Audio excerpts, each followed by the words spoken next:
Hey guys, welcome back to the channel. Today's story throws us deep into a world where humanity has fallen, and the dead now rule the earth. But this isn't just another zombie outbreak. First, there was a virus. Then came the screams. Cities fell. Families disappeared. And those who survived became something far worse. Let's dive in. Amidst a deadly viral epidemic, a convoy of buses is tasked with transporting people from infected cities to a designated quarantine area known as Harmony. As the convoy nears its destination, something unexpected happens. The buses come to an abrupt halt just before reaching the quarantine gates.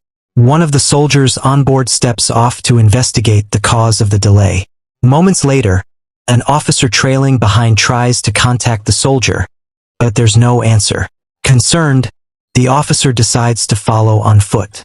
However, after a short distance, the soldier suddenly reappears. He attacks the officer. The infected soldier storms back onto the bus, causing panic. Jack and Patrick forcefully push him out, but the infected soldier vanishes into the shadows. Determined to arm themselves, Jack ventures out to retrieve the dead officer's weapon. Suddenly, the officer, now turned undead, springs back to life and lunges at Jack. Jack manages to fend off the zombie with gunfire, but the danger isn't over. More infected soldiers begin to flood the area. Jack quickly hides beneath the bus, while Patrick scrambles to secure the bus doors.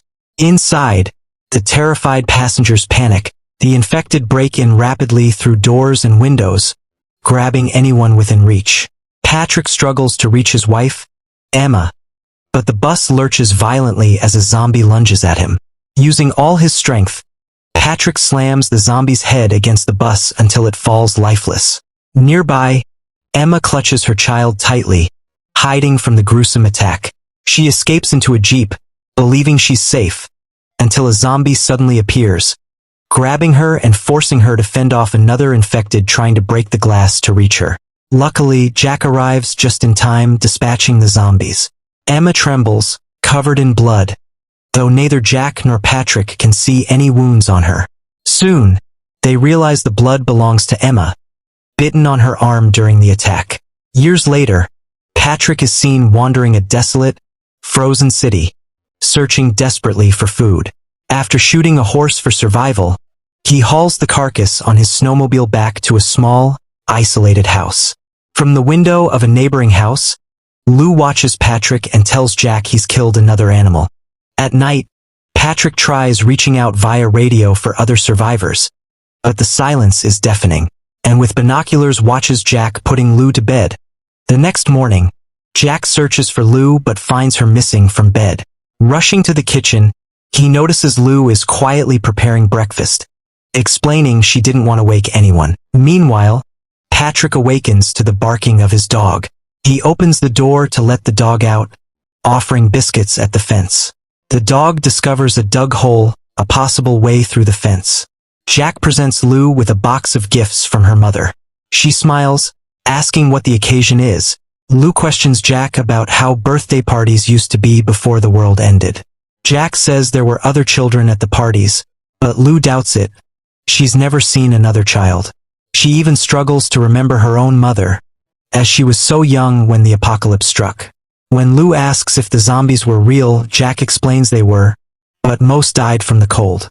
That night, Lou falls asleep peacefully while Jack remains awake, disturbed by the loud music blasting from Patrick's speakers.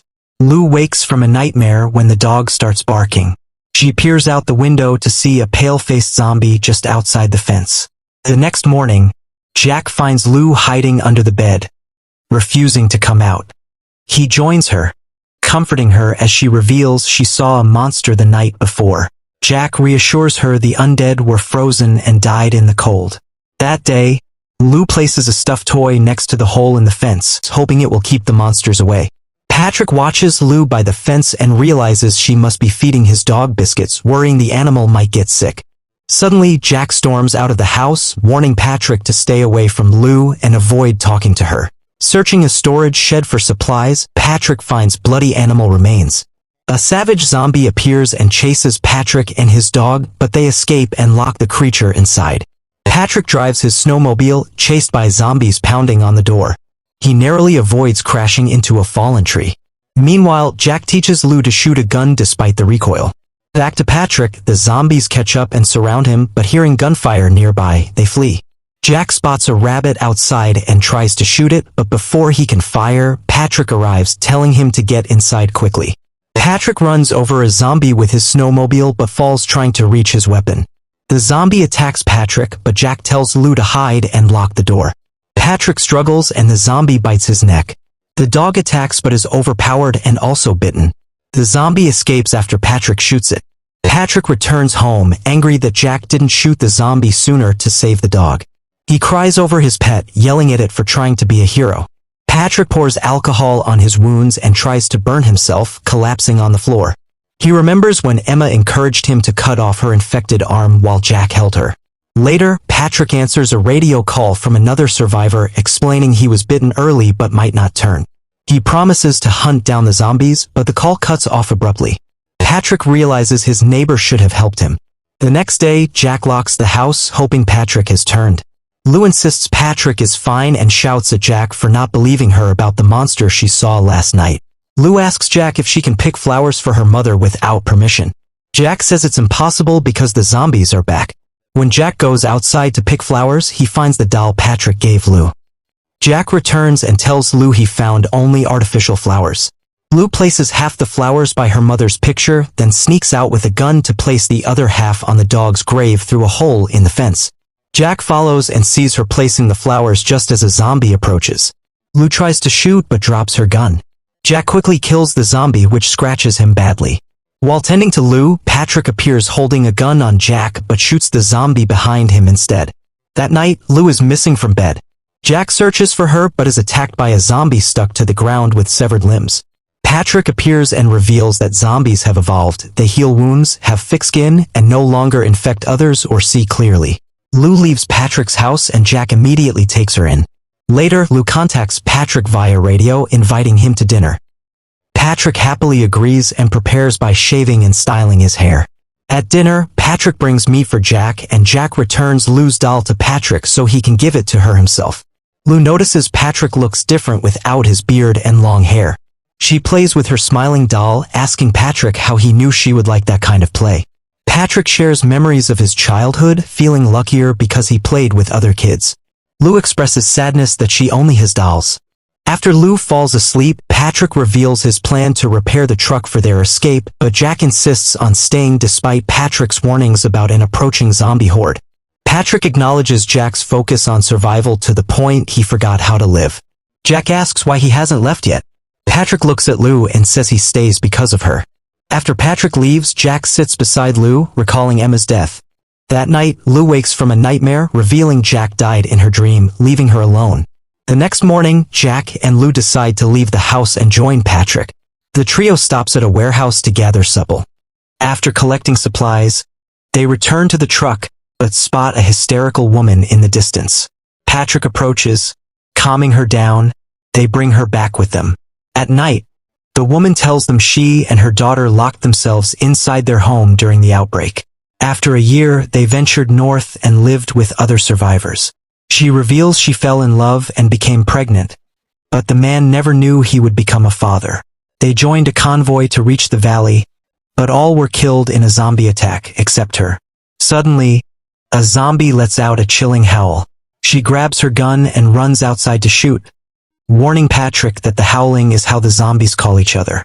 Hearing more howls from afar, they quickly lock the house and grab weapons. Tense moments and close calls. Jack instructs Lou to move quietly in the basement. Suddenly, more creatures infiltrate the house. Jack is chased upstairs but drops his weapon while trying to block one from entering. In the basement, Lou places her doll inside a box and covers it with a lantern to create noise. The creature jumps inside, attracted by the sound, and she quickly closes the box. Jack spots another zombie trying to enter through the window, firing but running out of ammo. He stays silent to avoid attracting more monsters. Meanwhile, Patrick reconciles with the zombie horde by playing loud music, exploiting their sensitive hearing. They hear a woman trying to communicate via radio. When the generator runs out of fuel, the music stops, and the group realizes they don't have enough ammo. The woman on the radio instructs them to head to Spring Falls before the power cuts out. As creatures breach the house, Patrick tells Jack he'll distract the zombies so the others can escape. He kisses Lou, lights a flame, and takes Jack's rifle. Outside, Patrick draws the zombies' attention by yelling and shooting. When Jack and the others reach the truck, Patrick races toward barrels of gasoline.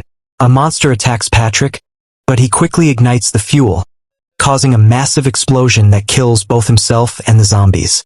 After leaving Harmony behind, Jack, Lou, and the woman stand on the roadside, watching the sunrise. And that brings us to the end of this intense story. Thanks for watching. Stay tuned for more thrilling recaps coming soon.